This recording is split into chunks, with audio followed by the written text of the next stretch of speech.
How to make 2020 your best year ever.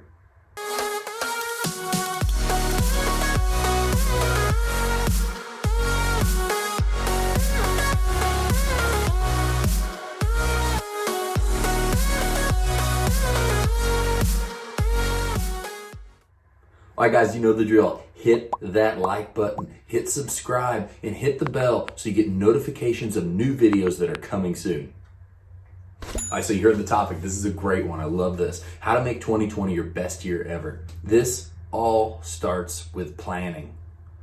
You have to plan to succeed. You have to have something in place. And for most of us, unless you're in a super southern state, as things cool off, you're going to get a little more time to do this. And you probably haven't been able to do it all year because you've been going and going and going. And that is the biggest problem, is you get into that going and going and going, and you can't plan, you can't think, you just do. So without a plan in place, without knowing how much you should be charging an hour for what you have now, and all of the things laid out, so once you get there, you can just check your numbers and run, you're setting yourself up to fail. So I want to talk a little bit about the few steps we use to plan for the new year. We start doing that right now, into December. Before we even get to December, we're planning for the following year. And this year, that's 2020. So the first big step that I love to do, that I love to see, is look at your numbers from 2019, or the previous year, whatever the case is, where you're at right now. And that's a whole bunch of numbers. Look at your job costing, see how you've been doing on your current hourly rates and what you're trying to charge for your different lines of service. See if you're hitting the nail on the head, if you're not doing good enough, where you need to make improvements. Figure that out. Look at your services. See how services are growing, what services are growing the most for you, and in different little things.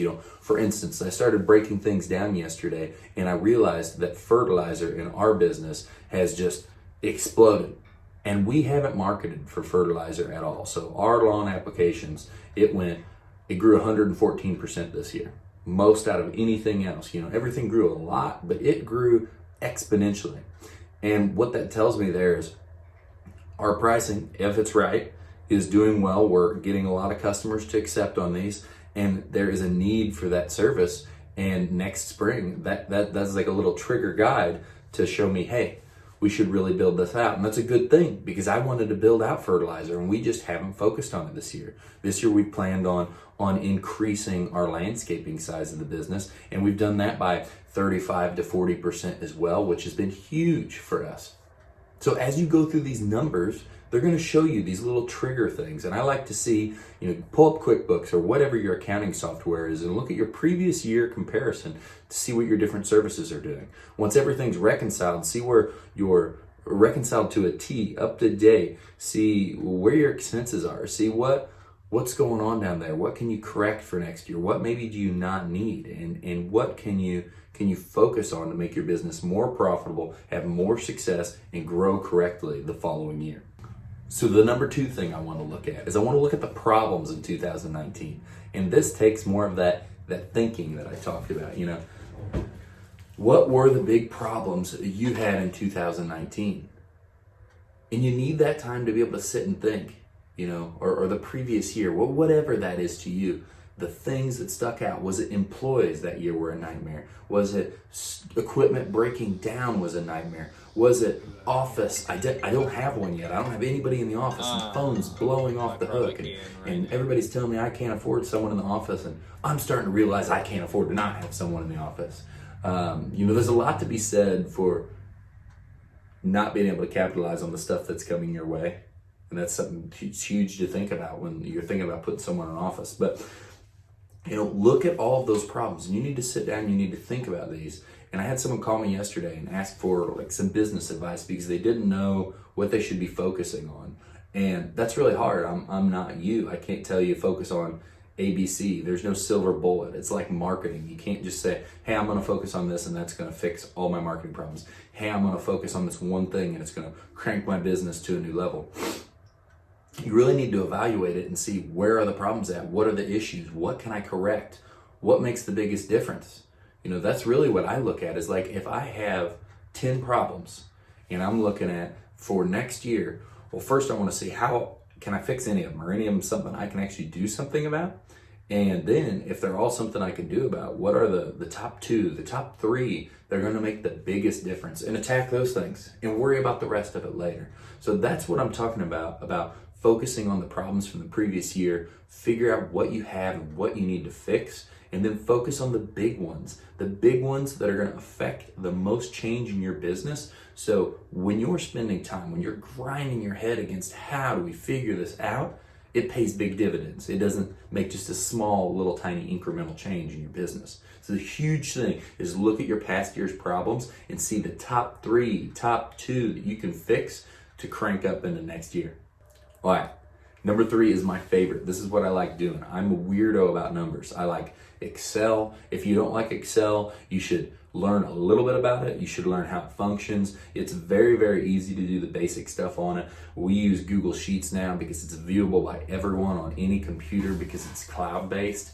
And you need to be able to run some numbers. You need to be able to put some numbers in and see where everything is at. Because the most important thing that with these first 2 things, you've looked at where things are going, you've looked at the problems, and now we're going to look at the plan for next year.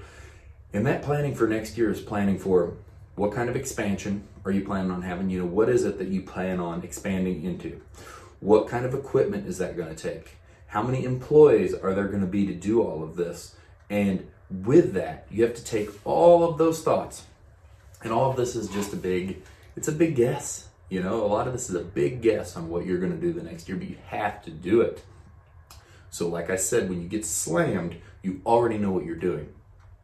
So you have to take all these numbers, project them into the following year, and find out truly what your hourly rate needs to be to compensate, to pay the overhead, to pay the guys, to make sure everything keeps going, and then you get profit on top of that. Because that's the easiest thing for me to track. I am guilty of getting into the swing of things and not being able to keep up on our QuickBooks. And so I solely start relying on the homework I did in the preseason. I solely start relying on the hourly rates that I spent time to figure out if we're correct, because that's the easiest thing to check. I can have someone in the office job costing what is going on and making sure we're hitting our numbers. And that's huge, because we can go out there and we can just keep going. And when we hit a job, if it was something new, if it was a new challenge, if it was new anything, we can take that job and we can look at how it did. And based on the hourly rates on how we finished out on that job, we know if it was a home run or if it was just right there or it was a total fail. And it allows us to adjust quick.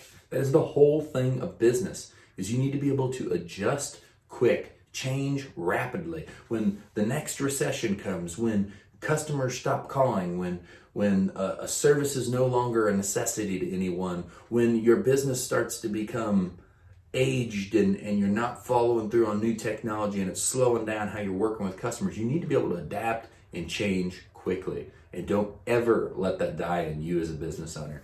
Guys, that's how you're going to smash this next year. That's how you're going to do amazing. That's how I'm going to do amazing, and I'm going to plan to do that. I'm going to plan to have a huge year.